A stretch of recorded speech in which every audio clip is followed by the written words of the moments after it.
안녕하세요. 영사실구마의 세계사를 바꾼 10가지 약 네 번째 만남입니다. 저자인 사토 겐타로가 이번에 이야기하는 약은 아스피린입니다.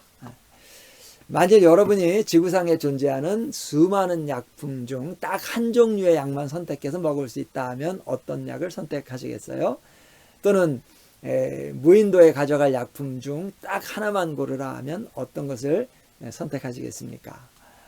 저자는 효과 좋은 진통제를 선택하겠다고 이야기합니다.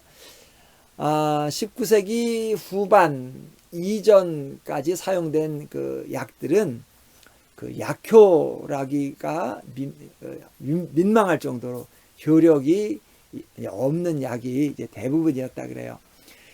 그러나 진통제만큼은 현대 의학 지식 기준에서 봐도 충분히 근거 있는 약을 많이 이제 찾아볼 수 있습니다. 진통제는 다른 약과 비교해서 효과 유무를 알기도 쉽죠. 또 게다가 이 목마른 사람이 우물 판다는 식으로 통증에 시달리던 사람들이 아픔을 덜어줄 약을 찾아 헤맨 덕분에 제법 효능을 발휘하는 약들이 많이 만들어졌다 그래요. 그래서 역사상 가장 많이 팔린 약이 진통제라 하는 사실이 별로 놀랍지 않다고 이야기합니다. 인류 역사를 통틀어서 가장 많이 팔린 약의 이름이 바로 아스피린이라 그래요. 아스피린 제조사인 바이엘의 그 웹사이트에 따르면은 아스피린 생산량은 연간 5만 톤에 달한다 그러네요. 이거는 그 5,000mg 알약 기준으로 1,000억 알 분량에 해당이 되는데요. 이거를 일직선으로 늘어놓으면 100만 킬로미터가 넘는 길이가 돼서 지구에서 달까지 한 번 왕복하고 반을 더 갈 수 있는 거리라고 합니다. 아스피린은 이제 전 세계적으로 사랑받는 약이지만 특히 이제 미국인들의 아스피린 사랑은 유별나서 미국에서만 한 해에 16,000톤, 전 세계에서 생산되는 아스피린의 3분의 1이 미국에서 소비된다 그래요. 아기부터 노인까지 전 국민이 1년에 100알 정도의 아스피린을 평균 먹는다 그럽니다. 1899년 출시된 이후에 아스피린은 지금까지 줄곧 이 바이엘사를 먹여 살린 효자 상품의 자리를 이제 지켜옵니다. 전 세계 제약기업에서 신약이 끊임없이 출시되고 있는데도 아스피린은 예나 지금이나 변함없이 잘 팔리고 있죠. 19세기부터 지금까지 기본적인 부분이 바뀌지 않은 채 꾸준히 팔리는 공업 제품은 아스피린을 제외하면 찾기 어려울 정도라 그래요. 아스피린은 버드나무에서 태어납니다. 2000년 전 그 의사이자 양리학자였던 그리스의 디오스코리데스라는 사람이 버드나무 잎과 나무 껍질을 잘게 빻아서 이걸 와인과 후추와 함께 먹으면 복통에 효과가 있다 하는 기록을 남겼습니다. 또 요즘 사람들도 자주 사용하는 이쑤시개예요. 그거는 이제 충치로 고생하는 그 치통을 방지하기 위해서 버드나무 가지를 씹었던 데서 시작되었다 하는 설도 있습니다. 1891년 버드나무 잎을 원료로 한 살리실산이라는 물질이 만들어져요. 그런데 이 살리실산은 의약품으로서는 치명적인 약점이 있었는데요. 이걸 먹게 되면 환부의 통증이 완화되고 염증이 가라앉는 효과가 있는 대신 극심한 위통을 일으키는 거예요. 그래서 바이엘은 당시 29살이던 연구원 펠릭스 호프만이라는 사람에게 이 부작용을 경감시킬 방안을 찾아내라 하는 임무를 부여했고요.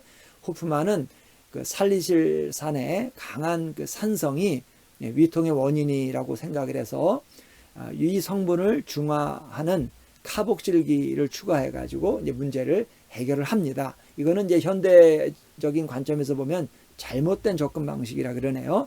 그런데 뭐 소가 뒷걸음질 치다가 쥐잡는 격으로 우연히 이제 좋은 결과를 얻어내게 되는 거죠. 이제 합성된 아세틸 이제 이 살리실산은 이제 소염 진통 작용을 이제 유지하면서 부작용을 완화해요. 이게 이제 1979년의 일이었습니다. 사실 호프만이 개량한 이 신약은 알 수 없는 이유로 상부에서 무시당한 채 20년을 연구실에 발이 묶입니다. 그러다가 1899년에 시장에 나오게 되는데, 바이엘은 이 약에 그 아세틸의 아와 살리실산의 그 별명인 그 스필산을 합쳐서 아스피린이라는 이름을 이제 붙이게 되는 거죠. 아스피린은 이제 유럽에서 이제 인기를 독차지합니다. 작가 프란츠 카프카, 변신이라는 소설로 유명한 작가죠. 프란츠 카프카는 견디기 힘든 고통을 달래주는 건 아스피린밖에 없다는 말을 남기기도 했습니다. 아스피린이 출시되고 몇 년 후 바이엘은 아스피린을 능가할 약은 없다면서 이제 떠들썩하게 광고를 냅니다. 그런데 안타깝게도 아스피린은 고향인 독일에서는 특허 취득에 이제 실패합니다. 왜냐하면 그 아세틸 살리실산이 1853년에 이미 프랑스의 화학자가 만들었기 때문에 신약이라고 볼 수 없다 하는 이유였어요. 그런데 이 아세틸 살리실산은 미국에서는 아스피린 특허 취득에 성공을 해요. 왜냐하면 독일과 미국이 이제 법률 해석이 이제 다르기 때문에 이제 가능한 일이었다 그러네요.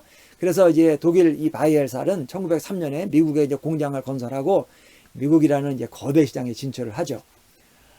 그런데 얼마 지나지 않아서 이제 1917년에 제1차 세계대전이 발발합니다. 그렇게 되자 미국은 적국인 독일 기업의 자산을 접수해버리는 거죠. 그리고 바이엘이 보유한 특허권과 상표에 이르기까지 바이엘의 모든 권리를 다 몰수해버립니다. 그리고 미국 정부 관리하에 두게 돼요. 전쟁이 끝나게 되니까 미국 정부는 바이엘의 현지 법인인 바이엘 아메리칸을 경매시장에 내놔버려요. 이때 스털링 프로덕트라는 회사가 경매에 참여해가지고 바이엘 미국 법인이 보유하고 있던 모든 권리를 다 낙찰받아요. 1920년대 미국은 이제 경제 번영을 구가하면서 제1차 세계대전 그 전후 처리와 또 금주법 시행, 또 세계 공항 등 대중들을 엄청난 그 스트레스에 내몰던 이제 격동의 시기를 보내게 되는데, 그러니까 어때요? 두통과 미통을 덜어준다는 아스피린이 이런 사회적인 배경에 힘입어서 그야말로 대박을 치게 되는 거죠.